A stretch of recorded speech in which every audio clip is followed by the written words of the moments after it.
So now that people are facing the reality of tariffs, it's time to understand how it actually works. Not in terms of the mechanism, but how it impacts the economy. There's essentially sort of four different things that can happen.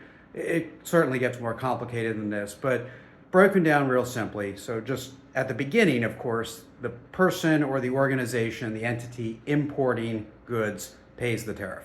That's why it's considered a tax, and there's no refuting that.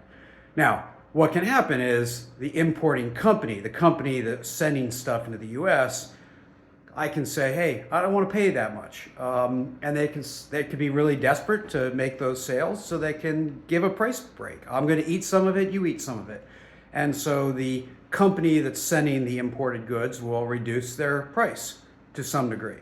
Second, the importing company or others downstream before it reaches the consumer can cut their margins. They can make less. Now, we know that's not typically what happens, but some companies have greater margins. They can eat it temporarily.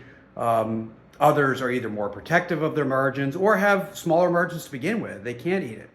And so that's part of it. Some of it can get to eat into margins. Third, they can pass on some of that price to the consumer. That's where inflation comes from.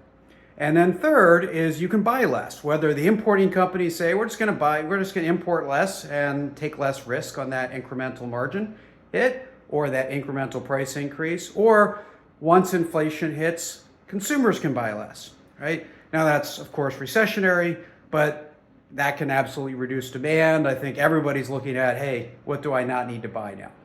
So those are the four mechanisms. Of course, in the end, it will be a dynamic of sort of all four.